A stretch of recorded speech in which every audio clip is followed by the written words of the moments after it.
Hello, guys. Good evening, good afternoon. I hope you are having a fantastic weekend so far. Hope you're having a great Sunday.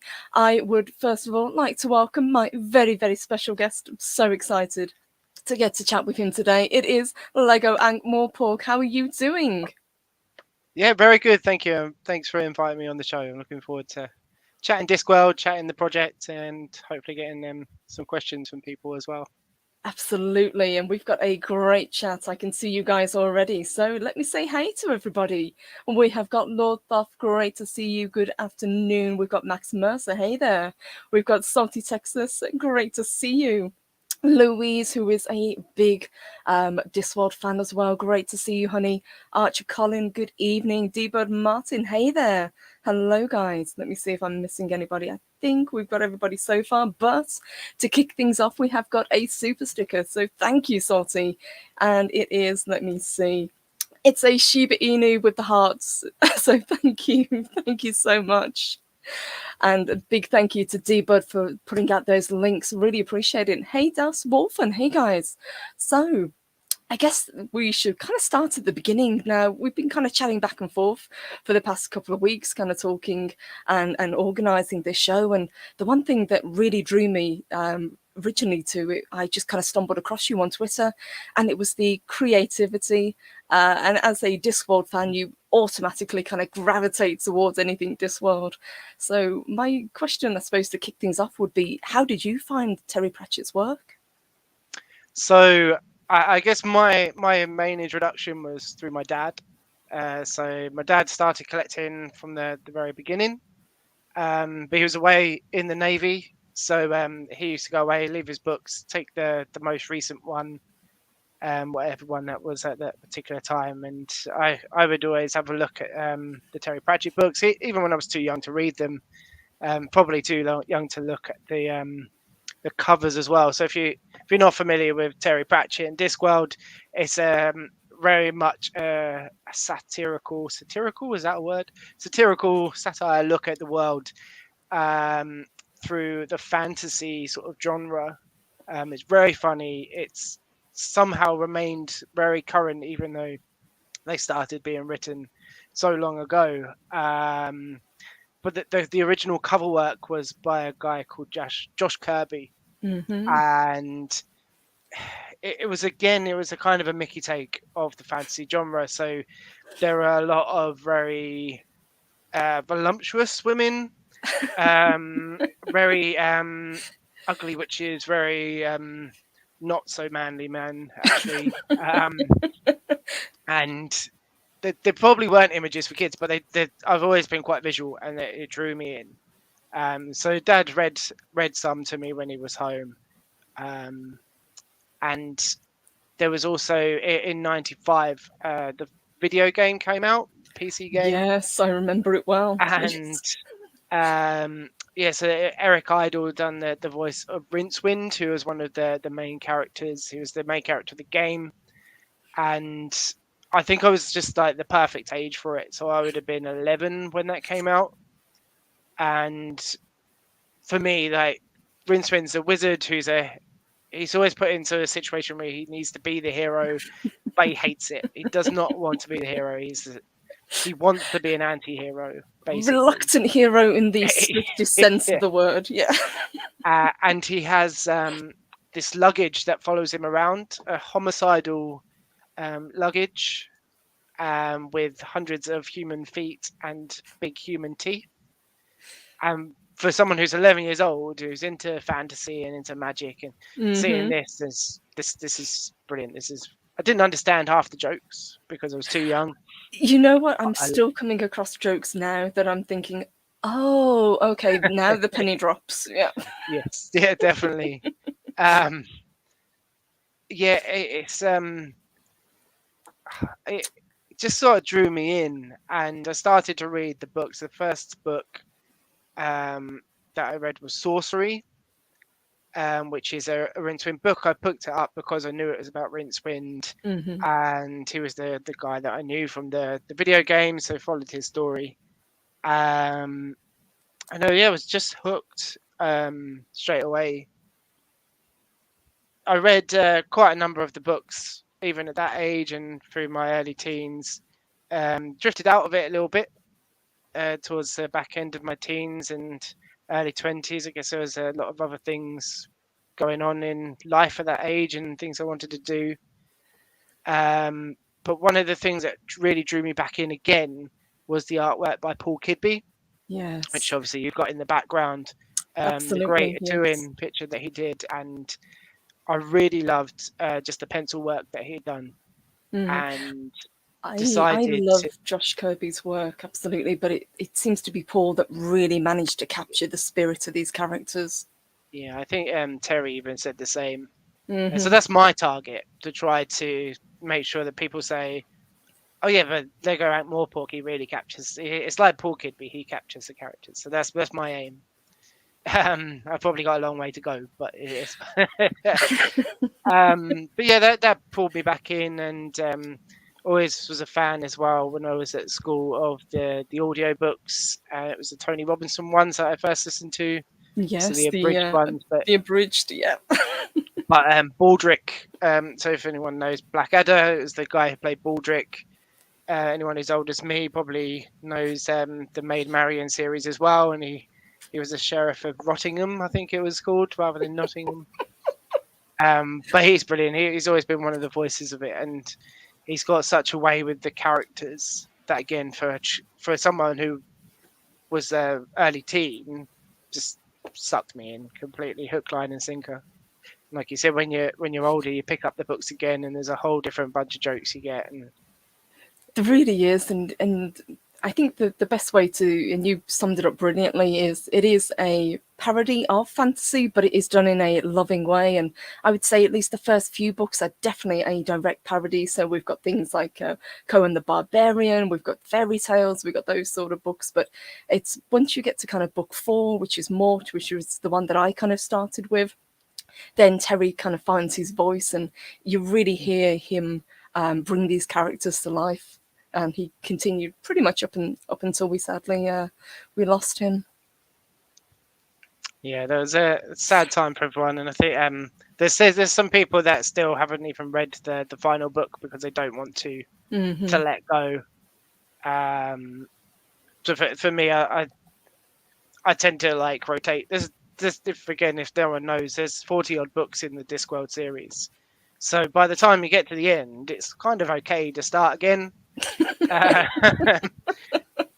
like a 40 book rotation is pretty good, right? So and there's a few people in the chat saying they haven't read any Discworld or haven't read some for a while, but Yes, that's it. definitely pick up. So what book would you say to people if they haven't read it? What would you suggest them to start? I always suggest Mort. I think Mort's a pretty good starting point. If not, I would probably say Guards, because that seems to be kind of a fan favorite across the board. Everybody loves the watch books. Yeah, so I'm the same. So I tend to say Guards because that's the one that's the series that I enjoy the most. But it does depend on what you like, doesn't it? And like the Witches series is, again, there's some brilliant characters. Wouldn't really start with Equal Rights if it was me. I'd start with Weird Sisters and then go back Yes. to Equal Rights because it's a great book. Mhm. But Weird Sisters is where you got Nanny Og and Magrat, and it's all kinds of comes together with the Witches. You're going postal if you're looking at sort of more almost like Victorian sort of day sort of era, Yes. and there's so many standalone books as well. So yeah, they're definitely worth getting into. There's always something for everyone as well. So the people in the chat that said you haven't read it, you definitely should give it a go. And if you don't, even if you don't like the idea of picking up the book straight away, you've got the cartoons as well. So there's Weird Yes. Sisters and Soul Music. Soul Music, which I Um, always thought was a very odd choice for them to do. I guess because Soul Music yeah, was kind of a standalone, and I yeah. If really it didn't enjoyed it. work, I guess they got. Yeah. But they're both actually available on YouTube, so you can watch them for free Hmm. as well. So What did there's you also the think of graphic the novels. adaptation? Since we've kind of gone towards those, did you like the live action versions that we did? Because we got a lot from Sky One, things like So yeah, Hogfather. so I enjoyed Hogfather. There's a lot of people who watch Hogfather every year. I prefer the book. Definitely, Hmm. you always prefer the books, right? If you've Oh yeah. read and watched, it's always the book.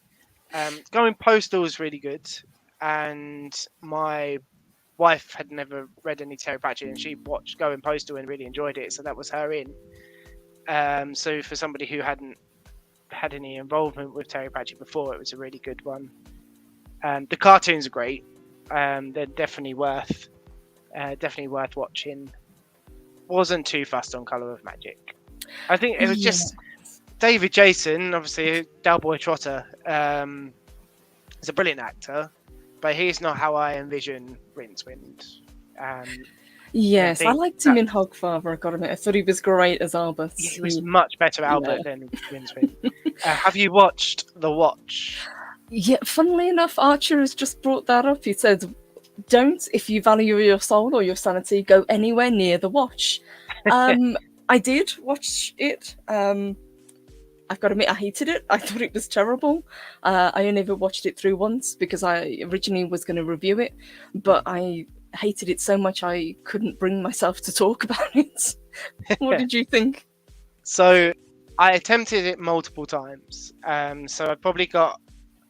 There's a bit right at the beginning where Vimes pees on a dog, and that's not Vimes. Even when it was at the beginning, and he was. I don't want to spoil it for people like who haven't read the books. But when he wasn't the later Vimes, he still wouldn't have peed on a dog. So I couldn't get past the fact that I hated Vimes. Mm-hmm.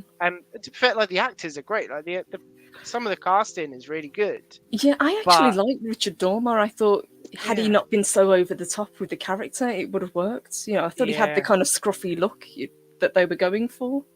I then decided that like I was going to give it a chance, and I was going to separate it completely from the Discworld that I knew. Mm-hmm.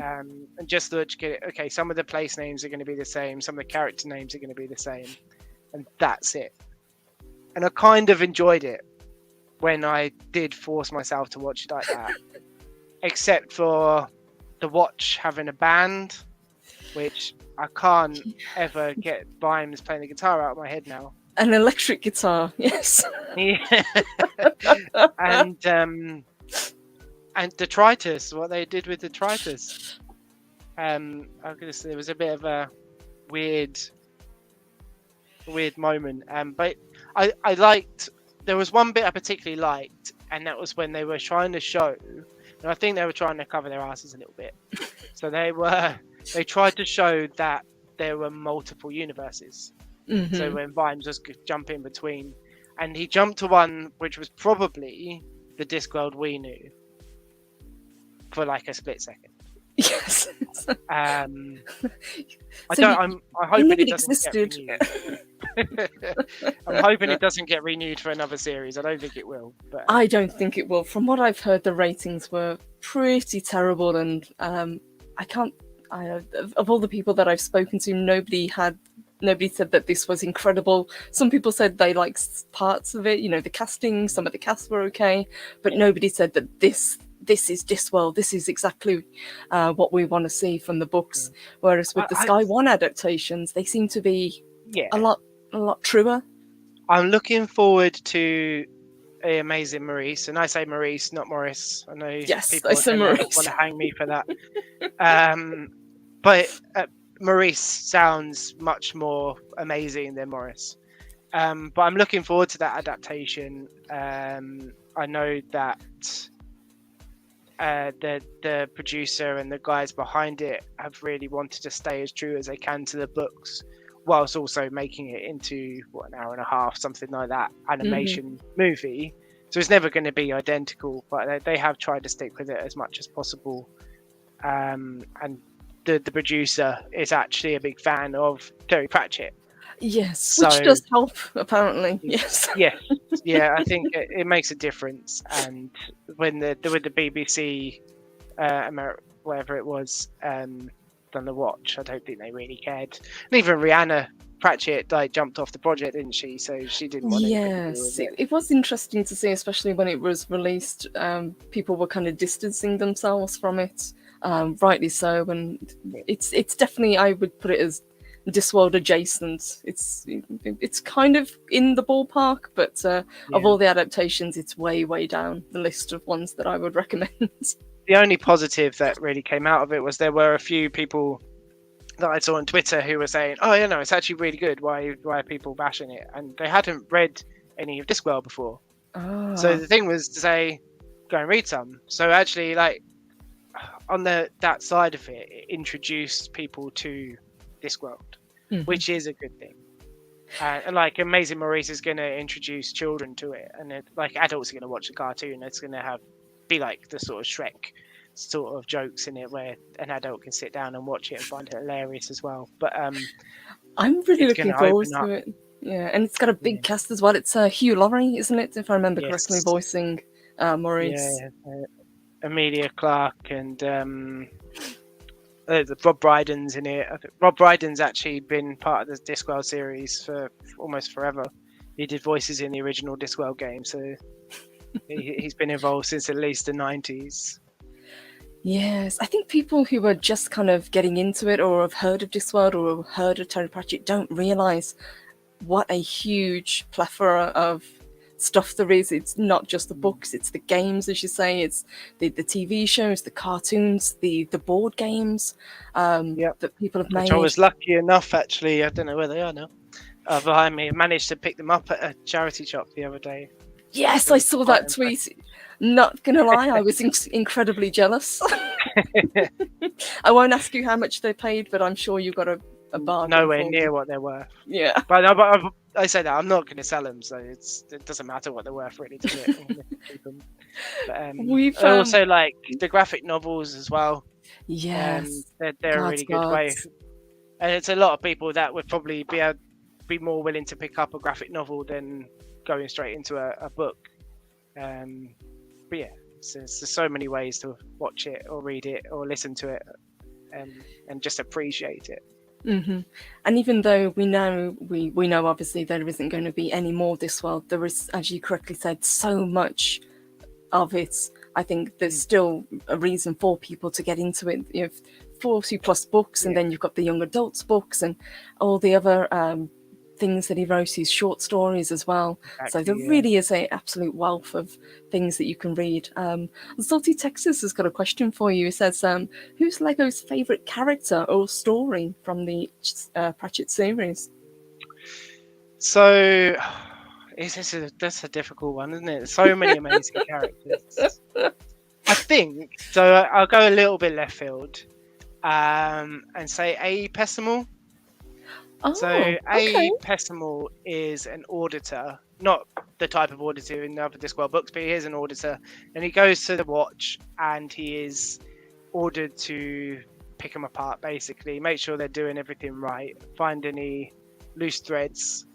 But he's the sort of person, so his name is actually A. Pessimal because his parents initialed him at birth. They didn't even give the poor guy a name. And when he goes in, he's put in a position where Sam Bymes, the commander of the Watch, says, "Come on in, do you want to see how we work? We're going to put you in the middle of this battle between the trolls and the dwarfs." And it gets to a point where there's a conversation with Vetinari, who's the patrician. He's in charge of the city. And he's saying, "So what happened to A. Pessimal?" And he said, "He attacked a troll, sir, with his teeth." A. Pessimal, shiny shoes, small man. That whole thing just makes me smile every time. Just I can just imagine this person finally feeling alive for the first time. Yes, this guy, he kind of unleashes his inner warrior, and it's the scene that you describe is such a good scene because you can see it playing play by play in your head as he's describing this tiny little guy in a suit. Yeah, you can almost imagine him with his shirt ripped open, like lines around the tie around his head. And his clipboard and pen. Yes. Yeah, so that really makes me smile. What about you? I'm going to go for Granny Weatherwax. I know that's probably a very common one, but I love what she represents. The whole idea that you can be a good person whilst not being a good person. You can do what's right, not what's best for people. And I love the line that she walks, because she knows she should probably be a bad person, but it's her strength of will and her determination to be good that really kind of shines through. And you mentioned the final book, and I won't spoil it for people, but there's a lot of people that haven't read that last book for quite a few reasons.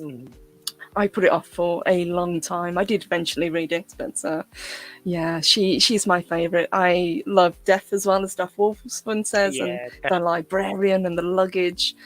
Vimes is always a fan favourite as well, because of his rags to riches story. And Archer Collins says it may have just been the influence of current day, but I thought I detected a bit of the message. TM Critical Drinker in Snuff with the allegories to slavery. Well, there's always been kind of allegory. That's one of the things that Terry did incredibly well. He managed to weave into his stories modern day politics and things that are very important to us as a society, but he did it in such a way where it wasn't beating you over the head, I guess would be the best way to put it. Yeah, I think, like you said, with the politics and with all of the issues that he covers, isn't it? And I think somebody was saying I saw a post, I kind of had to ignore it because I couldn't be bothered with somebody like it. And they were saying about it being woke and being this and being that. And the brilliant thing with Terry Pratchett is he is so inclusive. And he does cover things like, I think Monstrous Regiment, how important that book is.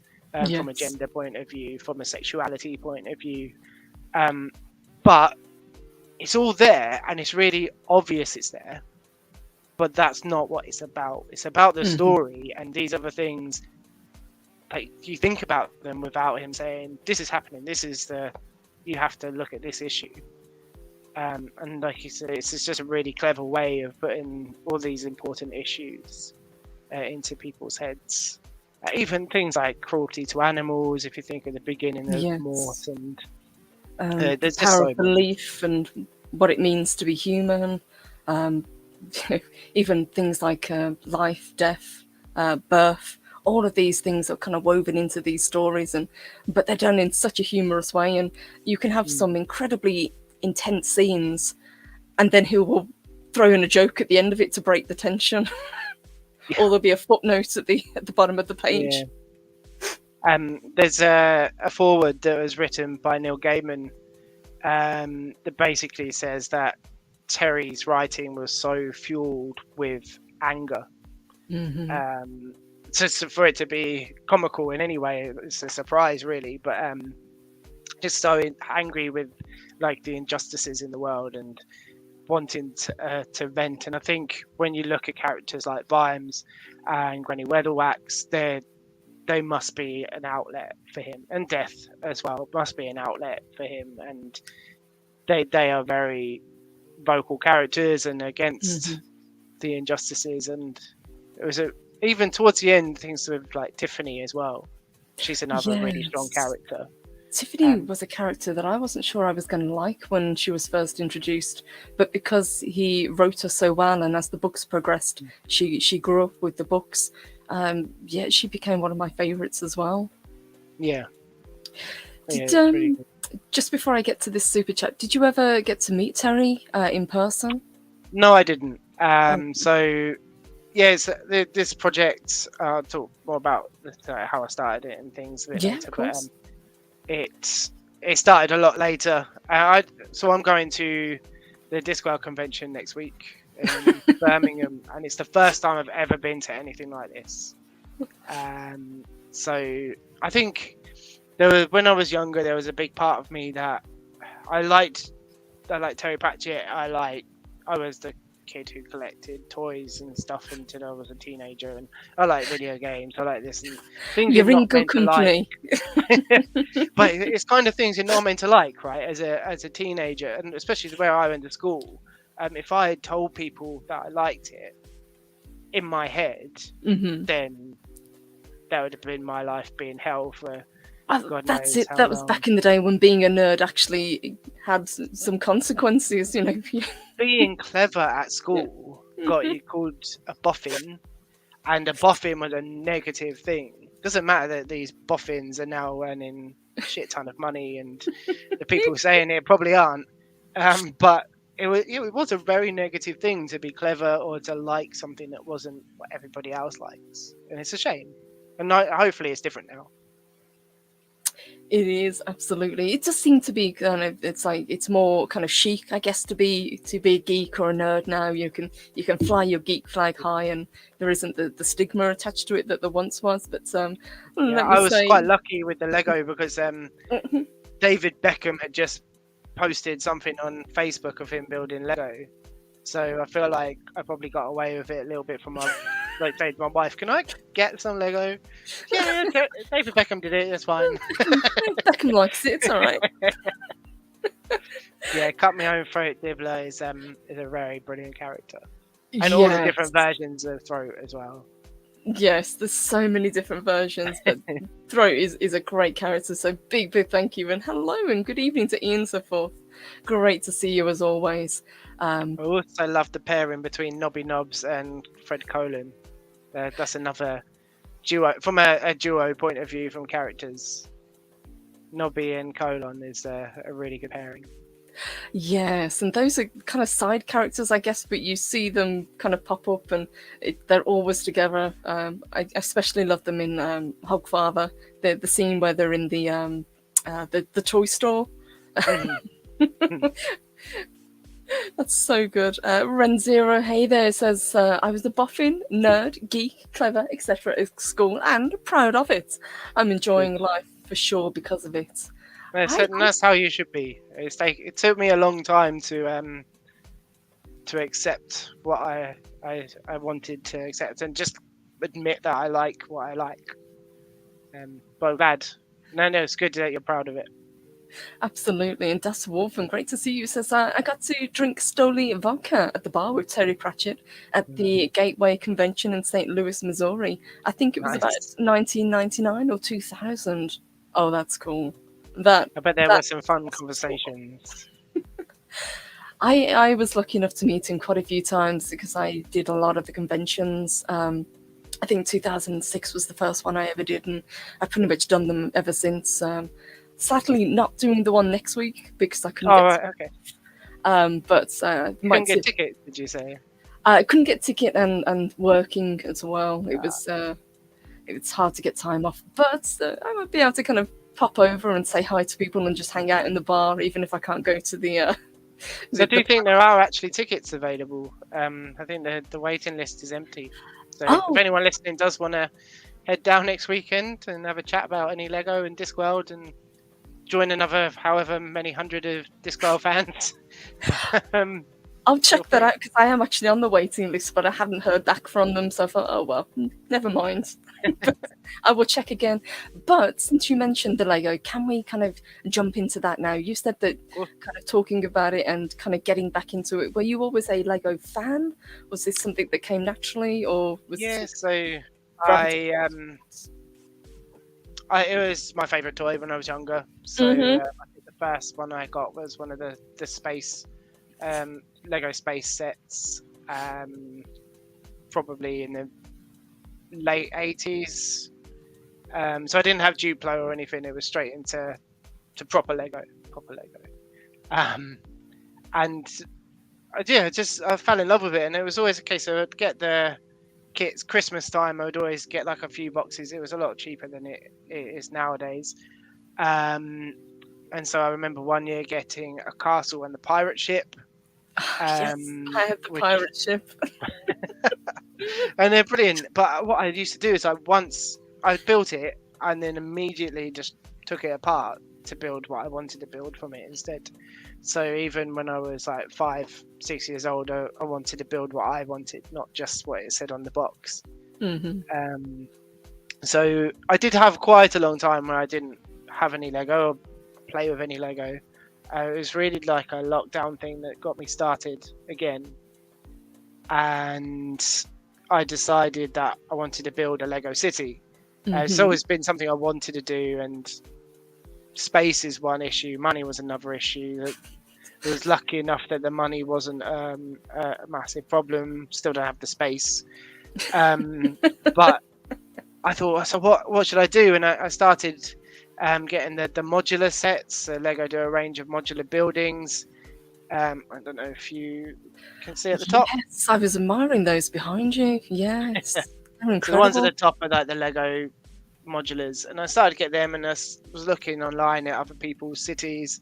I like the idea of doing like a YouTube channel with the city on it. I thought, well, everyone's got the same buildings, and I don't want the same buildings as everyone else. So what can I do? And like, I was just sat next to a bookshelf, and I looked around and saw a Discworld book, and I went, that's what I need to do. This made the city based on Discworld, on Ankh-Morpork. So I'm going to try to move you closer. This might all go wrong. Yes, So I absolutely. started Oh my building God, look at that. the mended drum. So if you hear that weird noise in the background, that's my cat. I'm just going to make you full screen so people can see this. Look at that. That is incredible. So that's actually Terry in the middle. So I built this one. This one took around. I started in October, finished it in February, so 5 months. All trial and error. There's no instructions for it. The one next to it is one of the watch locations. Yes. So I thought, oh, let's do that. And I spoke to now my brother-in-law about it, and he said, oh, that's a really, really cool thing. You should show people. And I thought, no, I don't think anyone really would be interested in this. Famous last words, yes. And I had a bit of a bad time, some family things just before Christmas, and I needed a bit of a distraction. So I thought, oh, what can I do? And New Year's Eve, I thought I'm going to set up a Twitter account. I've never been very good at Twitter. I've been useless at posting. But I'm going to give it a go and just put a picture of the pub as it was, the mended drum as it was at that time. Mm-hmm. And like almost immediately, I had 7 people follow. And for me, like I was, oh my God, 7 followers. This double digits. I've gone viral. Like this is, and then it just kept growing, and I just never really. I still don't really understand how it's happened. But I'm enjoying building everything, and the fact that people like it is obviously a good thing, and people can come and enjoy it on Twitter, on Instagram. Like I said, I want to start a YouTube channel at some point. Yes, the ultimate goal is to actually have the city set up in the middle of a warehouse or something like that. I want to build so that's quite a big building. It's bigger than any of the Lego modulars, so that set my scale. So if you think of like the Tower of Arts, yes, I was going to ask, are you going to go for some of the really big buildings, so like the university, that's the the aim. Regent's Palace? Yes. So now I want to build it to the same scale. So I need somewhere very big, or at least with a mezzanine floor, so I can build a bit of it and then the rest on top. But ultimately, I'd like to be able to open it up for people to come and have a look and see what I'm doing. That would be incredible. And from those 7 followers, haven't you just passed 10,000, if I remember correctly? Actually on 13,700. Wow. So just a few then. But it was helped because Rihanna Pratchett has liked and shared some of my work. So obviously when the daughter of the author that you're creating the builds based on shares it, it's going to kick up a bit. And I've had a lot of help from like other people who have shared. So Anne Hegarty from The Chase, yes, she is one of my followers, and she shared a couple of posts. Ralph Little from 2 Pints of Lager as well is weird. Like I've had conversations just in the chat with these people, and like still don't understand what's happening. It's crazy. Um, We've got another question from Rosie. yeah. Great to see you, honey. She says, so question for you. Sam's never read a Discworld book before, and he wants to know which one to start with. I hate the colour of magic. Yeah, so like we were saying earlier, like, it depends what you like. So I would say Guards. Mort is another a really popular one. If you like the witches stories, go with Weird Sisters. If you like something modern, more like industrial, go for going Postal. There's so many options. You don't have to start with the wizard ones at all. Or go with a standalone. Think Small Gods. Small That's Gods is a a great brilliant one. Pyramids. Yeah. I'd say Small Gods is probably up there with. So what's your favourite book? What is your favourite Terry Pratchett book? I kind of flip back and forth, but I always go back to Night Watch. I know that one's kind of a cliche for a lot of people. I was going to say it's up there. So I think Small Gods is kind of up there with Night Watch, almost. Night Watch is meant to be the masterpiece. The graphic novel as well. Yeah. My favourite book is actually Feet of Clay. Oh. And it's the one that I can just pick up and just enjoy every time. I've got Cheery Little Bottom beginning in that one, and she's another one of the best characters, and another one of the characters that Terry made to make a big statement and make a good, huge point about an important issue. So, yeah, I think there are a lot of like really, really good books, but that's my pick up every time. Precious Rogue. You give a shout out to Precious Rogue. I will, because Precious Rogue had the live stream for 30 hours, and I had a bit of a giveaway, but in total she raised £3,000. Oh, that's incredible. For Rainforest Trust. And that was actually the Rainforest Trust has said there's actually somebody very generous who was tripling anything that was raised for the project, which was to open up some protected corridors for tigers in India. So they were tripling whatever was raised. So that's £9,000. That's amazing. And Pete as well was involved in. I did ask how many acres or hectares or whatever it was of rainforest. I think it was.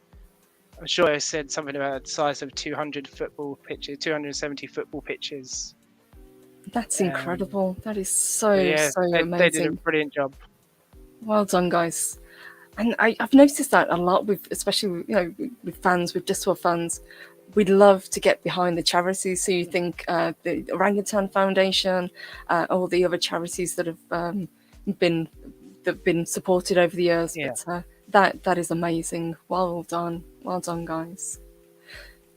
I'm just going to pull this up because Daniel is in the house. Great to see you, Daniel. Thank you so much.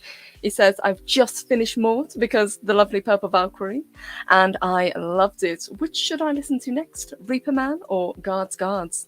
Thank you, Purple. They're both Daniel. Good. They're both really good. I'd say Guards, yes.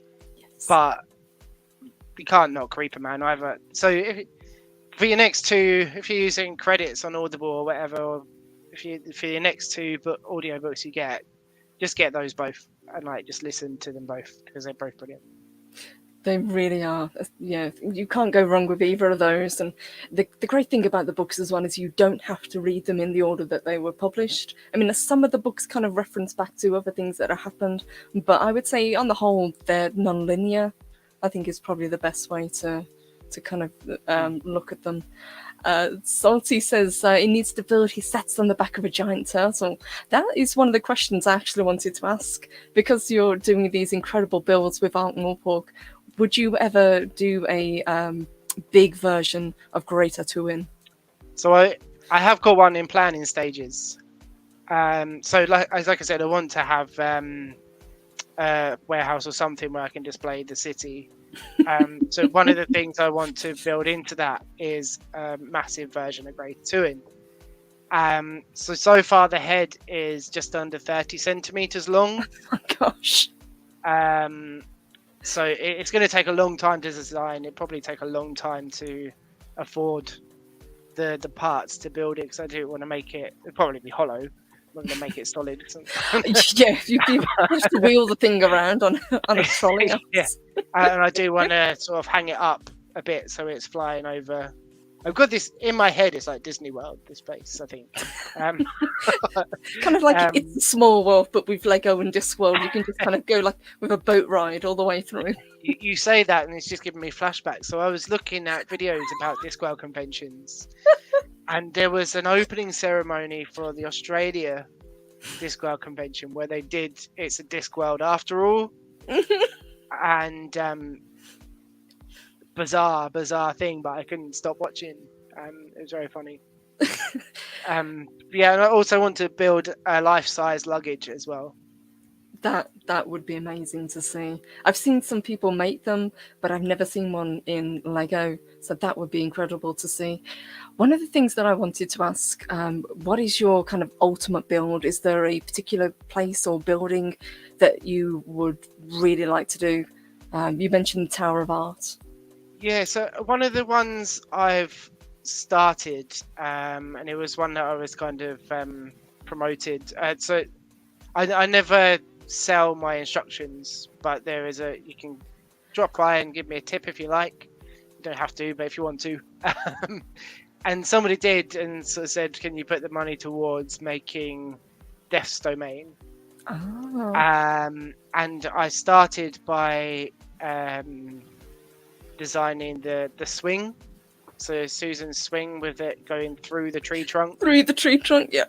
I'm looking for a way to sort of automate, to make it move itself and still look like it's separated, the trunk's separated from the top of the tree. But I want to make Death's Domain quite a big build. Mm-hmm. So include the house, include the fields, and also Granny Weatherwax's cottage. I would love to see that. Yes. I've been looking at, one of the great things with Lego is that there's so much out there to get if you want to draw inspiration or ideas, and people love sharing their ideas. So I've been looking at other builds and trying to see how to best do it. And I did find something that I looked at and thought that's like a great basis to sort of start my idea on. Mm-hmm. So I want to do like a decent size build and have it in some sort of display. So next year I'm going to be going to the Irish Discworld convention as one of the guest speakers, and I'll be doing a workshop and things like that as well. But I want to be able to take some things over to have displayed, and it'd be really nice if I could have something like that. That would be incredible. Yes. Since we were talking about your website, do you mind if I pull it up so we can show some of the work that you've done, if that's okay? Yep. So you mentioned about obviously you can find Lego Ankh-Morpork on both Twitter and Instagram, so please give him a sub. But just looking at some of these incredible characters, change that top right picture, don't I? Just Red Cully's bubbly bum. I wondered what that was. I was trying to figure it out. Yeah, it's the scene in Night Watch where Red Cully jumps out of the bath and he's addressing Carrot and everybody and doesn't realise that he's naked, and it's just as the last few bits of foam fall off of him and Ponder Stibbons is horrified. as anybody of sound mind would be, yes. So yeah, the idea of the website is I'm posting the instructions for some of the builds. There's not very many on there at the moment, but between now and Hogswatch, there will be a lot more going on there. I've got a lot more being planned. One of which I posted on Twitter today was at the Thud game board. And the pieces, so I'm going to be releasing that one. So people can just go on, download the PDF instructions, download a part list as well, and they can actually go through Bricklink, which is basically a marketplace for Lego, it's actually owned by Lego as well, and buy the parts. I've actually got the editor open in another tab at the moment, because I'm adding a new section in which will allow people to almost patch. So I'm not allowed to sell sets of these Legos because of the Discworld intellectual property. It's from a Lego point of view, it's fine because I can sell second-hand Lego, if you know what I mean. As long as it's official through Lego, third party. but from a Discworld point of view, it's a bit of a no-no. But what I can do is sell a bag of Lego, which happens to make coincidentally, character. If you want to do that, you can make whatever you want, but that's what it also does. Could I just say how obsessed I am with this Death Brick's head? I love this thing. It is so freaking cute. So I'm doing a new and another version of him as well, with the Death of Rats and Quoth. It's all on the same, but Death of Rats is being a bit of a pain. I can imagine. And you try to keep these to scale as much as possible, don't you? Because you can see the difference between obviously the troll and the human characters. The one thing that struck me going through these pictures and by following you on Twitter is how much detail you put into these Lego characters. You know, the time and the effort to get the characterization right. Everything from the watch to the wizards to Terry down the bottom here. This is just incredible. The thing is, so like, I was talking to someone recently, and they're like, "Oh, what you put together is really good, and the timing of it." And to be honest, a lot of it's just, if I've got this idea, I'll just see if it works. Oh yeah, that looks alright. I'll edit that picture a bit and see if people like it. And I've not really had to think too much. And the Rincewind one, it took a little bit more time because I put the spell words around his head. I was one of the original ones that I did. And the mime, they're actually scorpions, Lego scorpion pieces. Yes, and I actually bought 100 of them just so I could do this one scene. So obviously learn the words was the sign above that. But yeah, so I'm gonna put a thing on there so people can actually buy the parts direct from my site, and then I will source them, because a lot of people don't like using Bricklink, and might end up with like 5 or 6 different shops that are sending you parts. So just to make it easier for people, I'm gonna set up so they can order through me. I will order the parts in, do a check of the inventory, send them all together with a QR code with the instructions, and try to make it so people can actually just do it without the stress of having to buy the parts. Yes, you can have that stress trying to find the right parts. I'm used to doing it, and the thing is, like, if 2 people ordered the same parts, for me, the chances are I can order them all from one person or from multiple people, rather than 2 people having to order all the same parts. And if anything's wrong, like once I check the pieces, I'll get straight onto the people and get them sent to me, and hopefully it just make life easier for people. You might be right, I might get pissed off with it by the end, but I'll give it a go. Stop animation is the next stop. So the reason I started doing a lot of the digital work, and some of the things that I've been posting recently, so I've been posting like Angua and a new Vimes model on Twitter. So I've been designing the digital characters in order to make some animations. So that's the next step, and also I'm looking into to make sure I'm allowed to do it, but some sort of online comic subscription as well. Okay. So interesting. I thought that might be a fun thing to do with the Lego figures. SJ Almighty says, "I'm going to buy the parts for Death from you. My mum loves that character." Oh, that's brilliant. I'll let you know. do. You can get them.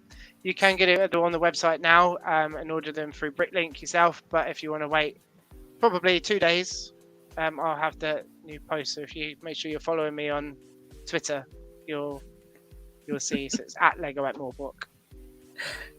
One of the things I wanted to ask you is, you've clearly putting incredible amounts of time and effort into making these. What's at the moment has been the most challenging to build? Has it been a character, or has it been one of the buildings?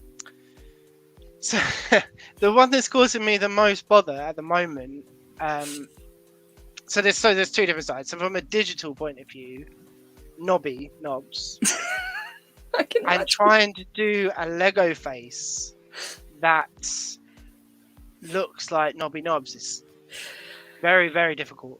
It's hard to do him justice, Daniel's I would question imagine. quickly. Yes. I said the same thing as this on Twitter, and I posted a picture of of pirates, obviously made by the same people as Wallace and Gromit, and I think it would be brilliant from a Discworld point of view. Yes. Someone from the album group actually replied saying they're on it. I don't know how much they're on it. Well, probably some limitations if there's the other animation, but we heard that with We Three Men as well, didn't we? At one point, there was supposed to have been if not animated, then I think it was a puppets, because I think Henson. they will. Yeah. My gut feeling is if Amazing Maurice does well, Mm-hmm. then that will be next. Yes. Because I remember for the longest time, Sam Raimi actually had the rights to We Three Men, which I thought was hilarious. Yes. Right. But I'm really looking forward to it, and I think stop motion animation and animation in general seems to be something that people are really gravitating towards. You know, people are kind of fed up of either live action; they want something kind of joyful and vibrant, and this is the perfect place to find it. So that was the other reason. So like, I got so I didn't want to go on Twitter. A couple of years ago, it was such a depressing place, and you know when there was all the, I'm not going to get into politics, but you know when there was all the rubbish about Donald Trump and the nukes and all that, Mm-hmm. I was really affected by that. Like every time I saw a tweet about it, I felt worried, and I thought, well, if I carry on, someone said to me, "Oh, this really lightens up my timeline." When I started posting, I thought, well, if I can do that for people, Mm-hmm. and even if it's just literally posting a small picture and a quote or anything like that, if people can look on my page and say, yeah, I'm happy and this makes me smile, then it's worth it. So the other stressful one was like that monster up there, and it was just because it was so big, and to be fair, most of it was alright. It was only when I got to the roof and I thought I was going to throw it against the wall a few times. Does it have an interior or is it an exterior? It doesn't. So because it's going to be just for the city, I haven't bothered with the interior, but I'm going to be designing some interior scenes. So I saw quite a nice display which just had some, I can't remember what it was. It was some other film, might have been Star Wars or something like that. There's a lot of Lego Star Wars stuff. But people had made individual scenes and just had like a one big display with them all, and I thought that looked really cool, so I was going to do something similar.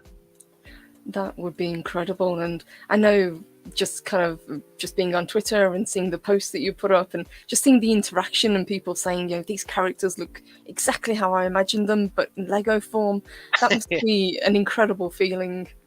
It is, and I've been really welcomed by the Terry Pratchett / Discworld community. Like I said, to be invited to be a guest at a Discworld convention, I feel is like a massive tick, like from an acceptance point of view. To speak to Rob, I've been speaking to Rob quite a bit. Rob's a sweetheart. Been lucky enough to have been sent a copy of the unedited biography before it comes out in September. Not to ask for spoilers, but how is it? Is it a tearjerker? Yeah. The thing is, it makes you laugh and cry at the same time, and it's not like all roses, but it's not negative either. Like you can tell that Rob has a lot of love for Terry and a lot of respect. But yeah, it's a really good read and people are going to enjoy it. I'm really looking forward to it. I've got a couple of different versions pre-ordered, ready to pick up. So looking forward to reading that. But Rob's such a lovely guy. If you ever get to kind of meet him in person, he's really, really approachable. He's an absolute sweetheart. And Rihanna as well. I spoke to her quite a few Yes. times. Yes, she's lovely as well. I got to meet her a couple of conventions past when she kind of came over. I think she wasn't announced, but she kind of turned up, and everybody was really excited. And it was about the same time that the Tomb Raider, the game that she worked on, right, okay. had come out. So I got to talk to her about that. So that was a lot of fun. Before we start to kind of wind down, because I know we've been going for nearly an hour now, what would be your kind of goal? You've talked about this kind of huge city that you would like to build. Is there anything else that you would like to kind of add to this? Are there other fandoms that you would expand out into? There have been people ask about things like Douglas Adams as well. I can imagine. Come up a few times. So the Lego Ankh-Morpork Twitter will always be about Discworld. There won't ever be. So whether I start an additional page for other things is kind of dependent at the moment of what how busy I am with this one. I have a real job as well. I don't get paid for this. It's those sort of things that get in the way. Yeah. I would like to develop more things for people to be able to build themselves at home. I want the play sets. Lego play sets are great. Kids love them. So I think if I was able to make some Discworld ones that parents can get for their children, and it obviously maybe not with Vimes with a cigarette in his mouth and thing like that, but like toned down versions. We need to do with the Hogfather, perhaps. Or, yeah. I have got a few exciting things in the pipeline, which I can't really speak about at the moment because they still could go one way or another, whether they happen or not. But if they do, then that's going to be really exciting. And I think one of the other things that I've noticed is that there's been a lot of writers and people that have been interested in what I've been doing. So whether I can take it down a work avenue and do some additional like builds for other writers to promote their next book or things like that, then that would be amazing. The main focus will be to continue making posts that people enjoy and just keep being a place for the community to feel safe and welcomed, I think. Yes, and I think that pretty much kind of encompasses the Discworld fans. I've never known there to be any kind of strife. You know, everybody's welcoming, no matter what background you come from, and I love that, and I hope that it is going to continue, and I think it will, because that is the spirit of Discworld. It shines through in the books that Terry wrote, and I think anyone that kind of gravitates towards this has a very similar kind of mindset as well, which I love to see. So I was saying on Twitter the other day, and it kind of stemmed. I think I had my first sort of social media attack on there, which I found quite funny. It was just blown completely out of context, and I haven't got time. Like, this is still a hobby. I still do it for myself, so I don't have time for that. People taking things out of context on Twitter? Never. But I realised that I'd only ever blocked. So I've blocked a number of people because I don't like their posts in terms of like you get all the newspaper ones that just post a load of rubbish.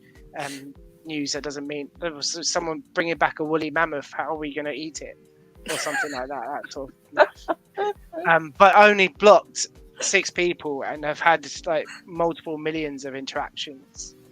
And so to only have to block 6 people after all those interactions shows what the community's like. I think and the people that I blocked weren't really, maybe with a couple of exceptions, weren't really people that were part of the community. They had only gone onto my page to moan about the way I was doing something. So it's a really good community. And if I think anybody who does pick up the books and start reading them, they'll understand why there is a community. Much better than any other Magical Worlds community, I'd say. Much more accepting than any other Magical Worlds community as well. No dig intended there. Naming no names, exactly. But you talked about the convention next week, and if this is going to be your first one, I think you're going to have an absolute blast. Just getting to kind of talk to so many people there, I think you're really going to have a good time. I hope so. I am looking forward to it. I'm very nervous about it as well because I've never been to something like this. We've sat and planned all these activities that I feel like I'd like to take part in. But I think, yeah, if it ends up that all I do is have people come and want to talk about Discworld Lego, then I'd be happy with that as well. Like, I hope people do come and join me for a drink and a chat. And I know I'm not one of the guests, but quite happy to have a impromptu chat in a bar somewhere. I think so. If I can get there, I'll definitely seek you out, and we'll have to talk Lego Discworld, because I absolutely love seeing what you put up. And just going by what the chat have been saying today, we've got a lot of Lego fans in here. That's one thing that people are gravitating towards at the moment, because people love the kind of build aspect. But to combine two things so imaginatively, I absolutely love to see it. Will you be bringing any of the pieces with you next week?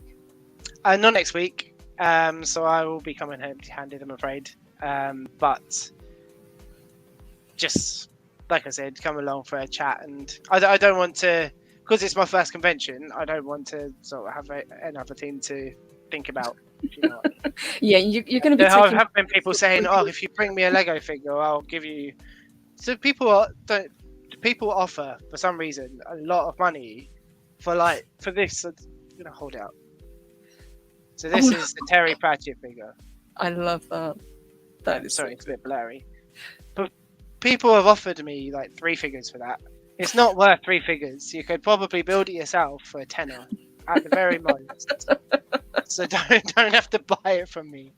I'm never gonna rip people off for this sort of thing. So because like I said, I enjoy it, and the fandom's so welcoming, so lovely. That if I can give back to anything that sort of Terry Pratchett's world has given to me, then that's a win. That's an incredible way to look at it, and you've done that, I think, clearly with the work that you've done already, and with the charity work that you were talking about as well. So I can't wait to see what comes next. Before we do wind up and say goodbye to everybody, is there anything else that you would like to promote? I've put all the links in the description below. Guys, please subscribe to Lego Ankh-Morpork's Twitter. Please check out the website as well with the instructions. And I didn't realize that there was a YouTube channel as well. So there's only one video on the YouTube channel. That's you can watch it. On there. there will be a lot more. So the YouTube channel is something I want to work on. Hoping to join Precious Rogue for some more Discworld Noir. We were playing that on the live stream. We said we were going to get together and try to get to the end of that. I will be having the new service to source the parts for people on the website, and as well, from a Lego point of view, I put a post out earlier. I'm looking for people to send me their Lego builds. So people in the Lego Ankh-Morpork citizens. If someone's got a better name for the group, then I'm more than answers on a postcard, please. Yeah. But I said if you DM me pictures of your Lego builds, I'll be trying to feature a few every couple of weeks. I think that'll be a fun thing to do and share as much as we can. So that's why Lego is never going to sponsor this. And thank you, Salty said this was such a good stream. Thank you so much. We appreciate it. It was. I ever since I first started following, I wanted to talk to you because, one, I love what you were doing, and two, as I said, I don't get to talk Discworld very often, so when I do, I tend to get a little bit excited. But this has been an absolute blast getting to chat with you today. Yeah, I've really enjoyed it. It's good. I'm very hot in this room now, though, because the fan is out the door, but it's not even coming in the door. So I feel like I'm melting a little bit. It's time to go have a cool drink and Probably a little something else as well. But guys, let me say a huge thank you to my amazing guest today. Please, please check him out on Twitter and on his website. And if you are going to the convention next week, please buy him a drink because he deserves it. Not everybody, because I'm a lightweight as well. So, and even more than just like following my page, if you've not read Terry Pratchett, go grab a book because you won't regret it. I promise. Absolutely, yes. And if that's the one thing that we can kind of get across today, please, please, if you've never dabbled into Discworld, take our word for it. I think you'll like it. And if you don't, you can blame me. It's okay. But guys, let me say once more a huge thank you to my amazing guest today. So good to get to chat with you. I'd love to do it again in the future when there's more projects to talk about, and just to see, you know, how Lego Ankh-Morpork is coming together, because I think it's going to look incredible. Guys, let me say a massive thank you to everybody who joined us in the chat today. You guys were on fire as always. We had some brilliant comments, we had some fantastic questions, and big thank you to everybody who sent super chats and super stickers. You guys are amazing. I will be back probably tomorrow, actually. Gonna try and do a chill stream. We've got a lot of live streams coming up next week, so there's going to be a lot more content coming on the channel. Really looking forward to that. Fingers crossed I might be able to get to the convention next week as well and say hey to everybody. So I will try. Sparrow said the same as well. Yes, Louise is going to be there. Louise, is, as I said, is a huge Discworld fan. I've been lucky enough to go to quite a few conventions with her and hang out. So yes, Louise is wonderful. A fantastic Discworld fan, because she's got the butterfly in her avatar there, which I love to see.